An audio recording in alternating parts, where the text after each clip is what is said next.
I heard, ikaw daw ay isang tutor ng English sa mga Chinese. Tama ba ito? Yes po. I'm 36 years old at actually dati nag-graduate din ako sa IFM sa Wow. Gensan. Oo. But nung nag-Maynila na ako, I shifted. So, syempre nag-Bible school. But not really Bible school. Tawagin na lang nating Truth, Life, and Character Training. So, after that, nagkaroon ako ng change of direction. Parang gustuhin ko mang mag-radyo ulit pero parang magsisimula ulit. So you know, I napadpad ako sa ESL industry. So I was hired to train English teachers. Tapos nung nagka-pandemya, humiwalay na ako and I entered teaching na din. Pero ngayon, ang course na tinuturo ko is public speaking and debate. Yun naman. Ayun, online po yan, work from home. Ngayon, no wonder, napakahusay magsalita. I've watched a lot of your videos actually. At napagod na yung kamay ko, kakapindot ng like. But kilala ka nga na isang Filipina political content creator. I'm just wondering, what's with social issues and politics? Kasi marami kang po pwedeng gawin na content online. Ano ang meron sa politika at social issues? Bakit ito ang napili mo na gawan talaga ng mga videos? Lovely. Well, personally, hindi lang sa pinili ko siya. Kumbaga sabihin na, I was forced to pick it up kahit ayoko talaga siyang i-touch. Kasi I know na the moment you touch politics, ano siya maraming bashings if ever. So, tinatry ko talagang i-avoid siya. Pero I came to the point na hindi ko na siya maiwasan because it kumbaga, nagka-burden na ako sa loob ko. And para siyang, nagkaroon ako ng, nagbo-boil na siya since 2016 eh. So, ayun, sa church nga namin kasi, we don't really talk about politics. We just have to pray about everything that's going on. That's how we deal with, you know, problems with the government and all that. Yeah. Pero dumating ako sa point na, ayoko na nagpe-pray lang. I wanted to speak up. So, ayun. Do you still remember kung ano yung first ever na video na in-upload mo at kung ano yung topic mo doon? Yes. The first ever video that I uploaded on TikTok, I think that was non-political. That was, ano yun yung voice-over challenge ng yung someone from Cebu Pacific. Oh, yeah. First political video. Wait, hindi ko na maalala. Kasi nagre-react ako before nung Duterte time eh. Siguro nung pandemic, may nag-ano nun eh. May hindi nag-mask and then nag-react ako. Parang pag etong politikong to, hindi sumunod ng protocol. Bakit parang let go agad? Pero pag ordinaryong mamamayan, napaka-harsh. Yun yata yung video ko. Hindi ko na rin matrace kung saan na yun. Nasa Facebook ko yun eh. Oo. Karamihan sa mga videos mo nga, ang tapang, walang takot ka talaga nagsasalita. Kahit na alam mo, ang DDS support ay matindi. At pag naglabas ka ng isang komento na hindi ayon sa kanila, panigurado, mababash ka. Saan mo hinuhugot yung tapang na yan? Bakit wala kang pake sa mga bashers mo online? Because although alam ko yung presence ng bashing and they could really get worse because I've been seeing that since 2016, humuhugot ako ng lakas sa goal ko na gusto ko maging parte ng pagwakas ng culture of disinformation, culture of normalization ng pambabalahura, pagpatay, rape jokes. So, ayun. Particularly, syempre, sa church namin, you know, I have my experience na masasabi ko talaga, this God is someone who carried me through sa mga hardships ko. And without Him, siguro wala ako dito ngayon.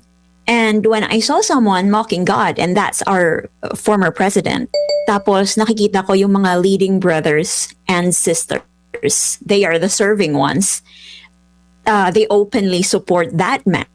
Kung kayo ay openly nagsusupport sa taong ito, then I had better openly resist as well. So dun ako nag-start na mag-decide talaga.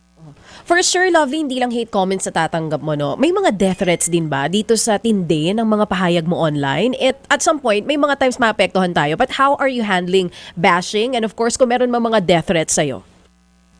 Well, bashing, I don't care, but sometimes pag may death threat kasi, pinapasa Diyos ko na lang. Pero meron nga, Lovely, Alam mo meron ka yun, mga I natatanggap na death threats? Yes.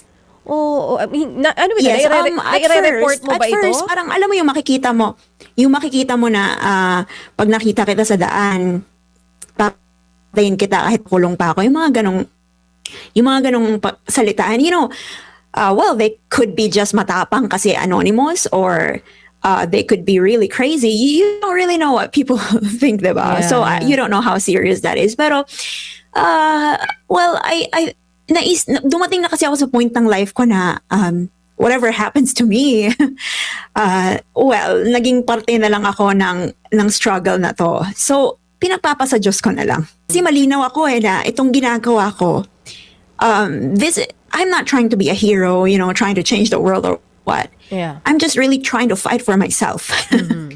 And parang bonus na lang yun na may nai-inspire tayo, may nai-encourage tayo. Oo, fight for Kasi, yourself and fight for what you think is right. Yes po. Oo. Anong sinasabi ng pamilya mo dito? Kasi nga hindi na lang bashing, even death threats nakakatanggap ka. Supportive ba sila dito sa mga posting mo online? Well, of course, they're taking safety measures na din sa bahay, and hindi sila pumapatol. They always, parang we've resolved na wag patulan online, wag na talagang, wag na makisabay. So, privacy din nila, iniingatan namin. Pero, ayun, they feel so bad, and well, they're scared but not to the point to let me stop kasi naniniwala din sila sa ginagawa ko. This should be a collective effort na talagang tayo, nasa atin kasi ang kapangyarihan So talagang at some point dapat may mga nagsimula, dapat lahat tayo ginagawa ito Kasi kasi kung hahayaan natin na mapapadala tayo sa takot, then anong maipapamana natin sa mga kabataan, 'di ba? What was the So, parang pinakamabigat na criticism na natanggap mo? Yung parang talagang tinamaan ka, naiyak ka, kumbaga di ka nakatulog because of that criticism. Meron ba? Or talagang medyo sa ilang buwan na ginagawa mo ito, sanay ka na rin kahit papano? Wala naman.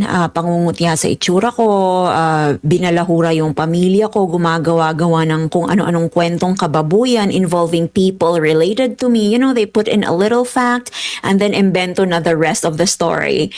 Well, annoyed ako, pero konti lang kasi alam ko yung totoo So, parang for me, noise lang siya. Mas nagfo-focus ako doon sa messages of support. Yung talagang naiiyak ako kasi sobrang apektado, wala naman.